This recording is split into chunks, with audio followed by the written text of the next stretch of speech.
Chapter 13. The Gold of Fairnilee. Randal and Jean went to the old woman and comforted her, though they could not understand what she meant. She cried and sobbed and threw her arms about, but by degrees they found out the story. When Randal had told her how all he saw in Fairyland was changed after he touched his eyes with the water from the bottle, the old woman remembered many tales that she had heard some charm known to the fairies which helped them to find hidden things and see through walls and stones. Then she had got the bottle from Randal and had stolen out, meaning to touch her eyes with the water and try whether that was a charm or whether she could find the treasure spoken of in the old rhymes. She went between the camp of Rink and the Tweed water clear, and the place which lay between the wetland and the dry, that is, between the marsh and the cat trail. Here she had noticed the three great stones which were made of a chamber of the hillside, and there she had anointed her eyes with salt water, bottled tears. Then she had seen through the grass, she declared, and through the upper soil, and had beheld great quantities of gold, and she was running with the bottle to tell Randal and to touch his eyes with the water, that he might see also. But out of Fairyland, the strange water only had its magical power while it was still wet on the eyelashes. This the old nurse soon found, for when she went back to the three standing stones and looked, she saw nothing, only grass and daisies. And the fairy bottle was broken, and all the water spilt. This was her story, and Randal did not know what to believe. But so many strange things had happened to him that one more did not seem impossible. So he and Jean took the old nurse home and made her comfortable in her room, and Jean put her to bed and got her a little wine and an oatcake. Then Randal very quietly locked the door outside and put the key in his pocket. It would have been no use to tell the old nurse to be quiet about what she thought she had seen. By this time it was late and growing dark, but that night there would be a moon. After supper, of which there was very little, Lady Ker went to bed. Randal and Jean slipped out into the moonlight. They took a sack with them, and Randal carried a pickaxe and a spade. They walked quickly to the three great stones and waited for a while to hear if it was quiet. Then Jean threw a white cloak around her and stole about the edges of the camp in the woods. She knew if any wandering man came by, he would not stay long if there was such a figure walking about. The night was cool, and the dew lay in the deep fern. There was a sweet smell from the grass and the pine wood. In the meantime, Randal was digging a long trench with his pickaxe, above the place where the old woman had knelt, as far as he could remember it.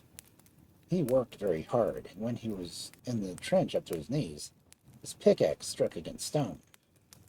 He dug around it with a spade, and came to a layer of black burnt ashes and bones. Beneath these, which he scraped away, was a large flat stone on which his pickaxe had struck. There was a wide slab of red sandstone, and Randal soon saw that it was a lid of a great stone coffin, such as a plowshare sometimes strikes when men are plowing the fields in the border country. Randal had seen these before when he was a boy, and he knew that there was never much in them except ashes and one or two rough pots of burnt clay. He was much disappointed. It had seemed as if he was really coming to something, and behold, it was only a stone coffin. However, he worked on it till he cleared the whole surface of the stone coffin lid, and it was made a large stone chest, and must have been made, Randal thought, for a body of a very big man. With the point of his pickaxe he raised the lid. In the moonlight he saw something of a strange shape. He put his hand down and pulled it out. It was an image in metal, about a foot high, and represented a beautiful woman, with wings on her shoulders, sitting on a wheel. Randal had never seen an image like this, but in an old book, which belonged to the monks of Melrose, he had seen, when he was a boy, a picture of such a woman. The monks had told him that she was of fortune, and with her swift wings and carry her from one person to another, select changes, and with her wheel that she turns with the turning of chance in the world. The image was very heavy. Randal rubbed some of the dirt and the red clay off, and found that the metal was yellow. He cut it with his knife. It was soft. He cleaned a piece which shone bright and unrusted in the moonlight. He touched it to his tongue. He had no doubt any more. The image was gold. Randal knew now that the old nurse had not been mistaken. With the help of the fairy water, she had seen the gold of Fairnilee. They called very softly to Jean, who came glimmering in her white robe through the wood, looking herself like a fairy. He put the image in her hand and let his finger on his lips so that she must not speak. Then he went back to the great stone coffin and began to grope in it with his hands. There was much earth in it that had slowly sifted through during the many years that it had been buried. But there was also a great round bowl of metal in a square box. Randal got out the bowl first. It was covered with green rust and had a lid. In short, it was a large ancient kettle, such as soldiers would use in camp. Randal got the lid off, and behold, it was all full of very ancient gold coins. Not Greek nor Roman, but like this, such as were used in Britain before Julius Caesar came. The square box was of iron, and it was rusted red on the lid. On the lid in the moonshine, Jeanie could read the letters SPQR, but she did not know what they meant. The box had been locked and chained and clamped with iron bars, but all of it was so rusty that the bars were easily broken and the lid torn off. On the moon shone on bars of gold and great plates and dishes of gold and silver, marked with letters, and with that Randal thought were crests. Many of the cups were studded with red and green and blue stones. There were very beautiful plates and dishes, purple, gold, and green, and one of these fell and broke into 1,000 pieces, for it was some strange kind of glass. There were 3 gold-hilt swords, carved wonderfully into the figures of strange beasts with wings and heads like lions. Randal and Jean looked at it and marveled, and Jean sang low in a low, sweet voice, "Between the camp of Rink and Tweed water clear, lie 9 kings' ransoms for 900 years." Nobody ever saw so much treasure in all broad Scotland. Jean and Randal passed the rest of the night hiding what they had found.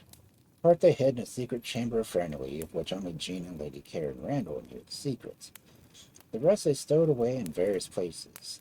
Then Randal filled the earth into the trench and cast wood and peas in the place, and set fire to the wood, so that the next day there was nothing but ashes and charred earth. You will not need to be told what Randal did now that he had treasure aplenty. Some he sold to France to the king, Henry II, and some to Rome, to the Pope, and with the money which they gave him brought corn and cattle for England, and enough to feed all his neighbors and stock the farms and sow their fields for the next year. And Fairnilee became a very rich and fortunate house, for Randal married Jean, and soon their children were playing on the banks of the Tweed and rolling down the grassy slope into the river to bathe for the hot days. And the old nurse lived long and happy among the new barons, and she often told them how she really found the gold of Fairnilee. You may wonder what the gold was, and how it came there. Probably Father Francis, a good Melrose monk, was right. They said that an iron box and a gold image of fortune had been the kettleful of coins that belonged to some regiment of the Roman army. The kettle and the coins, they must have been taken from the Britons. The box and all the plate were their own, and brought from Italy. Then they, in their turn, must have defeated some of the fierce tribes beyond the Roman wall, and must have lost all their treasure. That must have been buried by the victorious enemy, and they, again, must have been driven from their strong camp at Rink, either by some foes from the north, or by a new Roman army from the south. So all the gold lay at Fairnilee for many hundred years, never quite forgotten, as the old rhyme had showed, but never found until it was discovered, in their sore need, by the old nurse, Randal and Jean. As for Randal and Jean, they lived to be old and died one day, and they were buried at Drybrow in one tomb, and a green tree grows over them, and the Tweed goes murmuring past their grave, and past the grave of Sir Walter Scott's. The end.